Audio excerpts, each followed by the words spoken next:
घुटनों का दर्द, घुटनों की सूजन, ये आम समस्या है। किसी ना किसी को ये प्रॉब्लम आपने देखी होगी कि घुटनों से जिसको चला नहीं जाता। अगर आप शहर की बात करें तो शहरों में तो आप डॉक्टर के पास जाते हैं, डॉक्टर आपको सलाह दे देते हैं, जितनी भी ऑर्थोपेडिक्स होते हैं कि आपको ये एक्सरसाइज करनी है, ये मेडिसिन लेनी है और इस प्रकार से आपको अपनी लाइफ को क्वालिटी लाइफ की तरफ ले जाना है। लेकिन अगर इसी प्रॉब्लम के लिए हम देहात में और गांव में और ग्रामीण बहुत ही बड़ी प्रॉब्लम है और सबको सभी परिवार में ज़्यादातर ये प्रॉब्लम है। तो ये क्या है, ये घुटनों की प्रॉब्लम है क्या? इसको मेडिकल भाषा में बोलते हैं ऑस्टियोआर्थराइटिस। अब इस ऑस्टियोआर्थराइटिस को अगर हम पार्ट में डिवाइड करें तो बनता है ऑस्टियो, अर्थस और आइटिस, ITIS।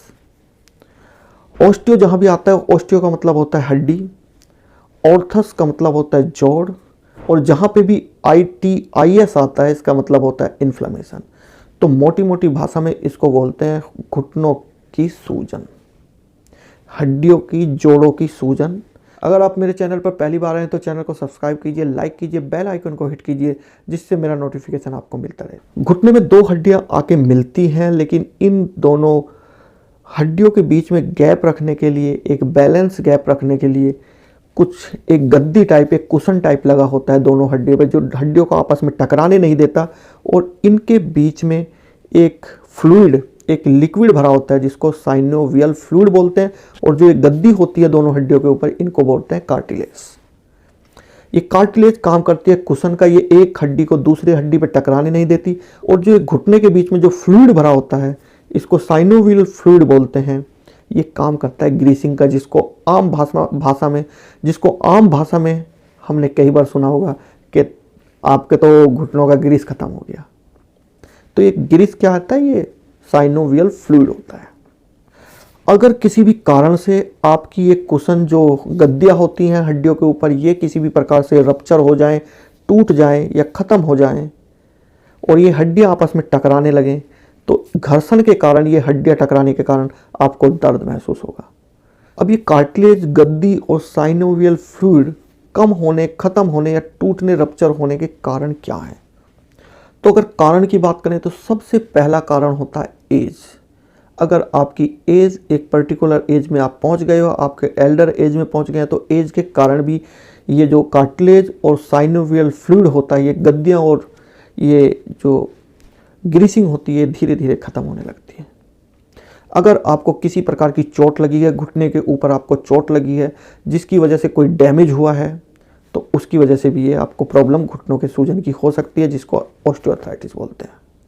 अगर आप बहुत ज़्यादा हैवी लिफ्टिंग करते हो, वज़न आप ज़्यादा उठाते हो, तो उसकी वजह से भी ये ग्रीसिंग ख़त्म हो जाती है, उसकी वजह से भी हड्डियाँ आपस में टकराने लगती हैं। और ये कॉमन फैक्टर है गांव में और देहात के एरिया के लिए, क्योंकि देहात और गांव में एक कृषि प्रधान देश है और यहाँ पे किसान हैं। तो किसानों की सबसे बड़ी प्रॉब्लम है कि उनको वजन भी उठाना पड़ेगा, काम भी करना पड़ेगा, जिसकी वजह से ये डैमेज होती है, कार्टिलेज डैमेज होती है, साइनोवियल फ्लूइड कम होता है। और इसी के कारण ये ग्रामीण क्षेत्र में बढ़ता जा रहा है। एक और कारण होता है, अगर आपके जनरेशन में ये होता है, आपके दादा को ये था, आपके फादर को ये था, तो हो सकता है आपको भी ये प्रॉब्लम हो, तो इसको भी देखना पड़ेगा। अब अगर आपको ये प्रॉब्लम है तो आपको किस किस प्रकार की दिक्कत हो सकती है?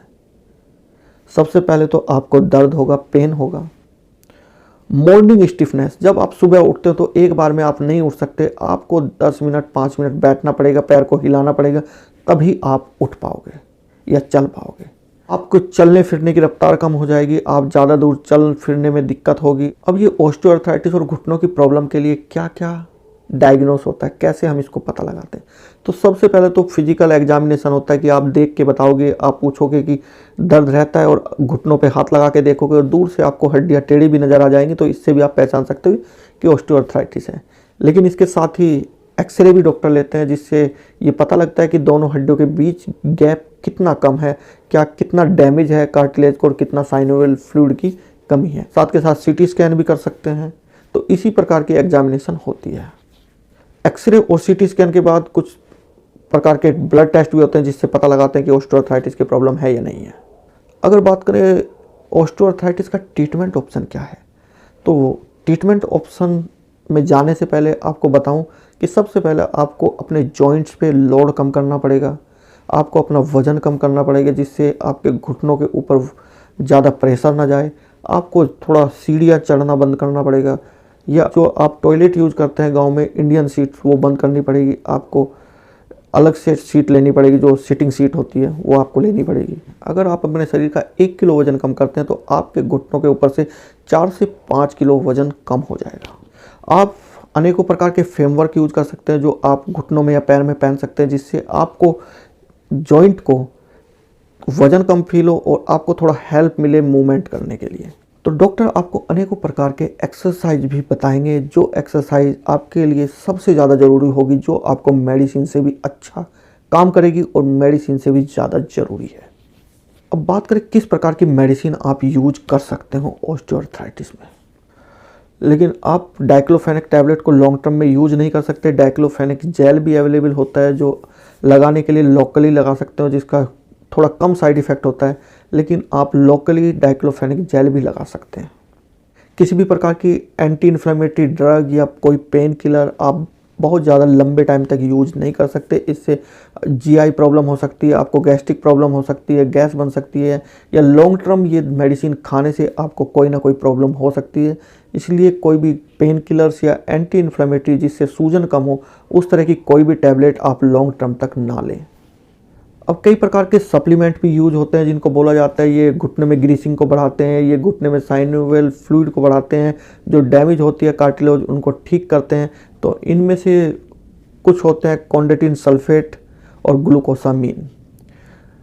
कॉन्डेटिन सल्फेट और ग्लूकोसामीन एक प्रकार के सप्लीमेंट्स होते हैं जो जोड़ों की जितनी भी प्रॉब्लम होती है, ग्रीसिंग की प्रॉब्लम होती है, उसके लिए यूज किया जाता है। लेकिन ये एक सप्लीमेंट्स है, ना कि कोई मेडिसिन है। इसका कितना यूज है, कितना इसका बेनिफिट है, कितना बेनिफिट नहीं है, ये कोई स्पेसिफिकली कहा नहीं जा सकता।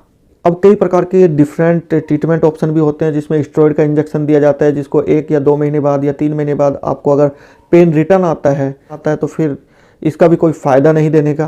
साथ के साथ हाइलोनिक एसिड का इंजेक्शन भी यूज किया जाता है, जिसको घुटने के अंदर डाला जाता है। हाइलोनिक एसिड इसकी हीलिंग प्रॉपर्टी होती है, जो आपके कार्टिलेज जितना भी डैमेज हुआ है या साइनोवियल फ्लूइड को जितनी भी प्रॉब्लम हुई है उसको वहीं पे स्पेसिफिक जगह रोकता है। लेकिन इसका कितना सिग्निफिकेंट फ़ायदा है ये कहा नहीं जा सकता। साथ के साथ एक प्रकार की पीआरपी थेरेपी भी होती है, जिसमें आपके ब्लड को लेके आपके उस ब्लड से प्लाज्मा निकाला जाता है और उस प्लाज्मा को फिर आपके घुटने के अंदर डाला जाता है। और कहते हैं कि ये बहुत अच्छा रिलीफ करता है जितने भी हमारे डैमेज कार्टिलेज होती है या जो भी डैमेज होता है घुटने के अंदर। कुछ जगह यूज हो सकता है, कुछ जगह इसके बहुत अच्छे फ़ायदे मिले हैं, कुछ जगह इसके कोई फ़ायदे नहीं मिलते। ये डिपेंड करता है पर्सन टू पर्सन, इसको भी डॉक्टर्स यूज करते हैं। साथ के साथ कुछ रेडियो फ्रिक्वेंसी वाली थेरेपी भी यूज की जाती हैं। तो ये अलग अलग थेरेपी हैं जो यूज की जाती हैं ऑस्टियोआर्थराइटिस के लिए। तो इस तरह की डिफरेंट सब तरह के ट्रीटमेंट ऑप्शन यूज किए जाते हैं इस ऑस्टियोआर्थराइटिस की प्रॉब्लम को ख़त्म करने के लिए। और साथ के साथ नी रिप्लेसमेंट सर्जरी जो लास्ट ऑप्शन है, लेकिन आजकल ये क्रेज़ में है कि सब चाहते हैं कि कोई प्रॉब्लम ना हो, आपको नी रिप्लेसमेंट आराम से हो जाए। लेकिन नी रिप्लेसमेंट के बाद आपको ज़्यादा केयरफुल होना पड़ेगा, आपको सब चीज़ों का ध्यान रखना पड़ेगा, प्रिकॉशन रखने पड़ेंगे, आपको कहाँ बैठना है, कैसे बैठना है, इन सब चीज़ों का ध्यान रखना पड़ेगा। जब ही ये लॉन्ग टर्म तक आपका घुटना चल पाएगा। जो आर्टिफिशियल घुटना होता है लॉन्ग टर्म तक जब ही चल पाएगा। अगर आप इसे रफ एंड टफ यूज़ करें तो फिर ये लॉन्ग टर्म में नहीं जाके शॉर्ट टर्म में 5 साल या 10 साल के लिए हो जाएगा। लेकिन आप अगर किसी भी प्रकार की घुटने की प्रॉब्लम से परेशान हैं तो सबसे पहले आप एक्सरसाइज पे सबसे ज़्यादा ध्यान दें। अगर आप एक्सरसाइज से इसको रिवाइव कर सकते हो तो बहुत अच्छी बात है। आप अपना वज़न घटा के और किसी भी प्रकार का लोड आपके घुटनों पे ना डाल के भी थोड़ा बेनिफिट कर सकते हैं। तो इस प्रकार की जानकारी आपको कैसी लगी? अगर जानकारी अच्छी लगी तो मेरे चैनल को सब्सक्राइब कीजिए और बेल आइकन को हिट कीजिए।